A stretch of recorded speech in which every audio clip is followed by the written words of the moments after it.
Francis Bacon sebagai pelopor perkembangan sains modern cenderung dianggap memisahkan sains dan agama. Pada sisi lain, Bacon pada dasarnya memberikan kontribusi yang cukup penting terhadap terjadinya dialog dan integrasi antara sains dan agama. Bacon memang memandang bahwa sains dan alam terpisah dari agama karena ranah mereka berbeda. Meskipun demikian, wahyu juga sumber sah dan bernilai terhadap cara mendapatkan pengetahuan. Sains menurutnya mesti terbuka dan terhindar dari pandangan reduksionis. Beberapa pandangan tersebut di atas menunjukkan bahwa revolusi dalam hal ini, revolusi ilmiah telah memberikan peranan yang sangat penting dalam sejarah sains. Hal inilah yang menjadi pokok pikiran Kuhn ketika mengemukakan konsep tentang struktur revolusi ilmiah. Pemikiran Kuhn juga telah memberikan kontribusi yang sangat penting bagi perkembangan filsafat sains kontemporer baik di Barat maupun di dunia Islam. Gesam sering mengutip Kuhn dalam merumuskan konstruksi filsafat sains di dalam Islam.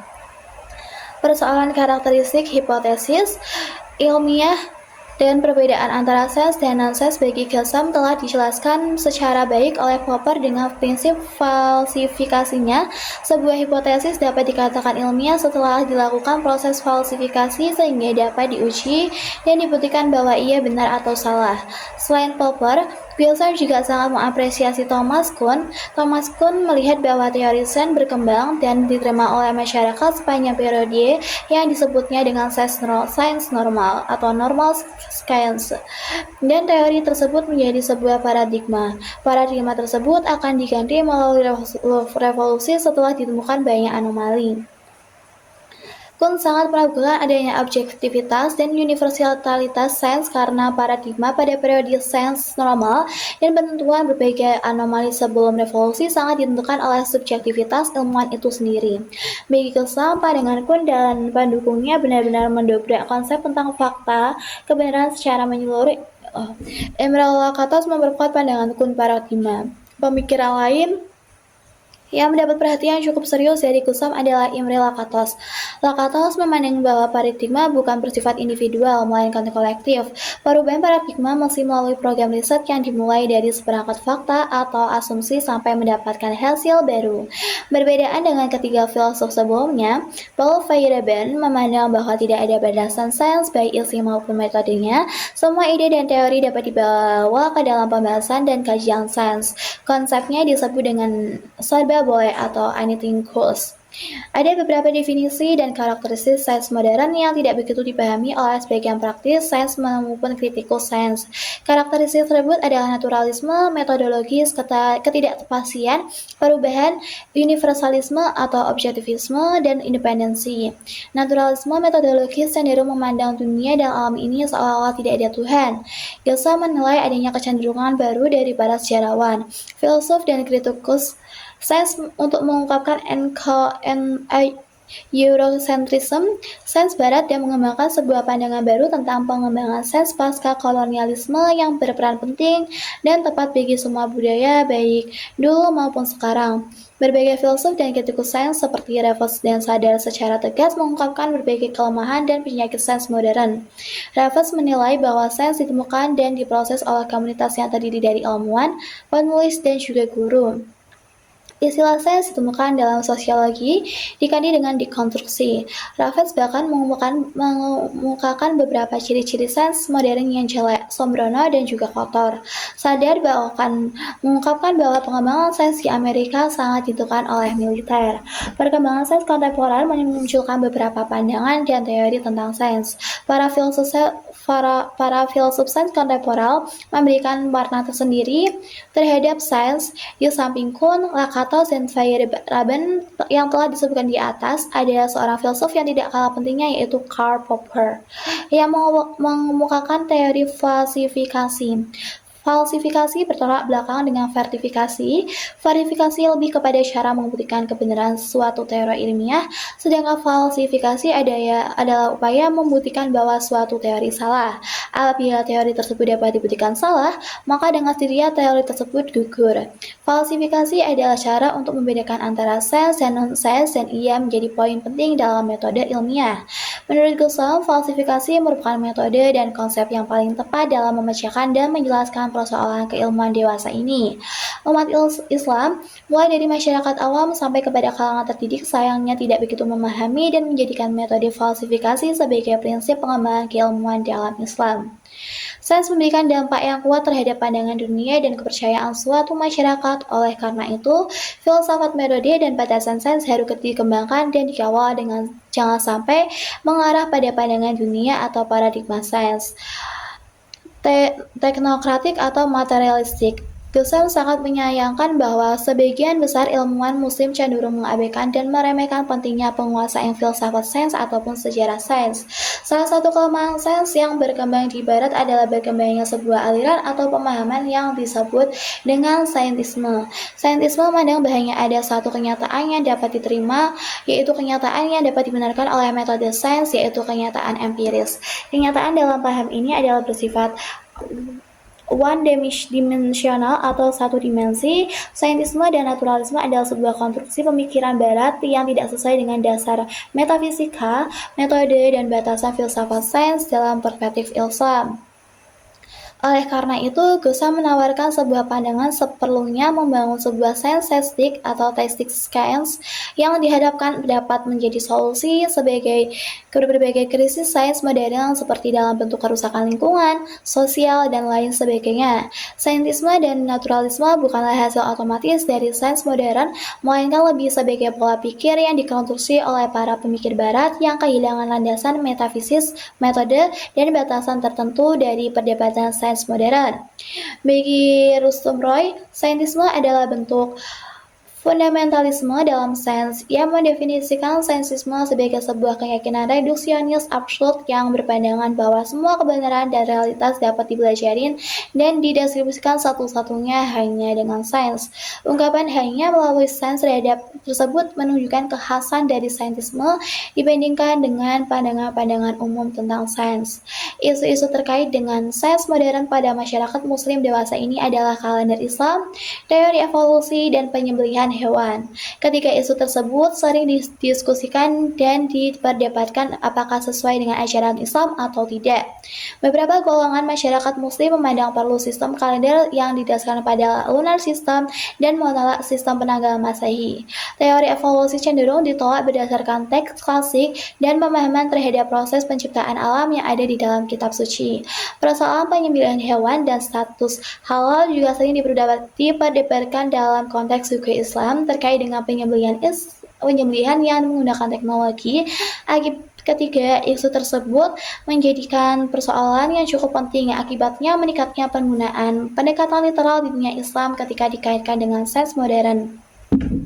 Pemahaman literal terhadap teks kitab suci cenderung menyebabkan ketidaksetujuan yang serius terhadap sains modern. Dalam konteks lain, pemahaman ijaz memahami adanya mukjizat yang luar biasa dalam Al-Quran sering diinterpretasikan secara kurang tepat ketika dikaitkan dengan sains modern. Leiber menggunakan istilah agama sebagai katalisator terhadap sains berdasarkan analisisnya terhadap pemikiran Al-Ghazali tentang kausalitas dalam konteks relasi Islam dan rasionalitas. Agama sebagai katalisator berarti bahwa agama berperan mendorong dan mempercepat perkembangan sains, sedangkan agama itu sendiri tidak mengalami perubahan. Pandangan bahwa Islam dianggap bertentangan dengan sains pernah dikemukakan oleh Renan pada tahun 1884 dan pendapat tersebut kemudian dibantah secara tegas oleh Jamaluddin Al-Afghani yang menyatakan bahwa Islam sebagai kekuatan moral dan inspirator terhadap perkembangan sains. Pembahasan tentang relasi antara Islam dan sains bukanlah dimaksud agar lebih banyak umat Islam mendalami sains, melakukan riset dan sebagainya, tetapi adalah bagaimana membangun pola pikir umat Islam dan hubungannya dengan sains dan modernitas secara umum. Jika hal itu telah dibangun dengan baik, maka secara otomatis sains di dunia Islam akan berkembang dan juga maju. Oleh karena itu, kebebasan individu dan kebebasan akademik serta pola pikir berpikir kritis adalah hal yang paling utama untuk mengembangkan modernitas secara lebih tepat dan menghindari perselisihan baik internal maupun eksternal. Tanpa semua itu, sains akan sulit mengakar di dunia Islam. Salah satu pandangan Gusam yang menarik bagi John Hadley Brooke adalah bahwa jika umat Islam ingin mendapatkan kembali warisannya yang paling berharga, mereka harus mengkaji dan mendalami sains secara serius. Di samping itu, dalam persoalan relasi sains dan agama, umat Islam harus banyak mempelajari perdebatan yang terjadi di barat secara luar biasa. Keistimewaan Gusam adalah keberaniannya untuk membahas persimpangan antara berbagai isu kontroversial dalam sains dan agama Islam. Persoalan relasi sains dan agama sebelumnya dominan dibahas dan dianalisis oleh pemikir Islam yang bukan berlatar belakang sains. Analisis pemikiran Islam tersebut tentu saja cenderung salah kaprah dan bias. Kebanyakan saintis Muslim enggan untuk membahas hubungan sains dan agama kecuali Gusam. Beberapa referensi yang membahas tentang relasi sains modern dan Islam cenderung menggunakan sudut pandang Barat, sedangkan karya Gusam ini lebih membahas sains modern dalam konteks Islam. Sains modern hanya berhasil menjawab pertanyaan bagaimana terjadi sesuatu, namun tidak dapat memecahkan persoalan mengapa realitas ini terjadi dan ada. Pertanyaan mengapa adalah bersifat filosofis, sedangkan sains seperti sebuah cerita tanpa akhir dan selalu menarik. Karena manusia memiliki begitu banyak keterbatasan, maka pertanyaan mengapa adanya dan terjadi alam ini hanya dapat dijawab oleh keyakinan, agama, Islam dan sains bersifat komplementer karena Islam selalu terbuka bagi segala jenis pengetahuan. Dalam tradisi Islam, krisis antara sains dan agama serta kasus seperti Galileo tidak pernah terjadi. Untuk mengintegrasikan antara sains dan Islam adalah dengan cara memahami bahwa Islam menekankan pada keesaan Tuhan, sehingga segala hal yang terkait dengan realitas dan kemanusiaan mesti sebagai satu kesatuan. Pandangan adanya kesesuaian antara sains dan agama cenderung pada level yang lebih tinggi dari sekadar pemahaman literal terhadap kitab suci dan paradigma ilmiah. Dalam konteks ini, beberapa pandangan Gusam terkait dengan tema-tema tertentu relasi sains dan Islam perlu dilihat lebih jauh. Islam. Yang pertama ada dimensi perdebatan sains dan Islam. Berdasarkan survei literatur yang dilakukan sejak tahun 2000 sampai awal 2012, diskursus relasi sains dan agama adalah sebuah diskusi yang menarik dan meluas sampai kepada banyak persoalan. Tema pembahasan relasi sains dan agama mulai dari persoalan yang kontroversial sampai kepada perdebatan yang hangat antara kelompok ateis dan para penentangnya. Pembahasan tentang interaksi sains dan agama sampai kepada dengan persoalan lingkungan serta tentang aspek penting pula relasi dan agama dengan konsentrasi sejarah yang melibatkan berbagai agama dan perspektif.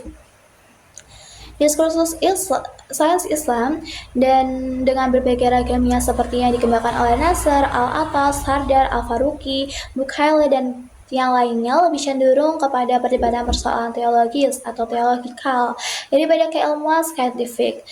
Sebagai besar upaya untuk menonjolkan dan memperkuat peran dan kontribusi keyakinan dan nilai-nilai keagamaan dalam merumuskan sains Islam bagi Irfan Habib, yang dibutuhkan umat Islam dewasa ini bukanlah sains Islam yang bersifat eksklusif, tapi sains dalam peradaban Islam yang bersifat inklusif dan berkembang lintas peradaban. Sebelum para pemikir di atas menekankan betapa pentingnya sains, para pemikir Muslim sebelumnya telah banyak menyuarakan bagaimana pentingnya sains dan ilmu rasional bagi kemajuan Islam.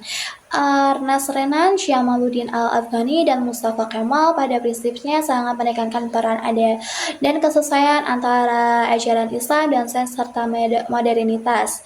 Oleh karena itu, mereka sangat menentang dogma, tradisi yang saintis atau jumud dan irasionalitas yang dapat menghambat sains atau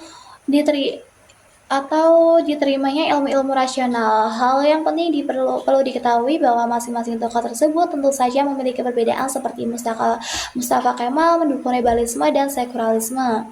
Gusam membagi diskursus Islam dan sains yang begitu luas dan kompleks menjadi 3 dimensi. Pertama ada dimensi sejarah yang membahas tentang perkembangan sains pada peradaban Islam. Yang kedua ada dimensi aplikasi praktis yang membahas tentang penggunaan sains dalam masyarakat Islam seperti penanggalan penanggalan dan pengobatan. Ketiga adalah dimensi konseptual yang mendiskusikan tentang relasi sains dan Islam baik konflik harmoni maupun terpisah. Pada kesempatan lain, dosa membagi dua tipe terkait dengan masalah perjumpangan sains modern dan agama dalam Islam, yaitu level elit akademik dan juga level publik. Kelompok pertama cenderung membahas relasi sains modern dan agama secara filosofis dengan mencari prinsip-prinsip mendasar dari kedua komponen tersebut.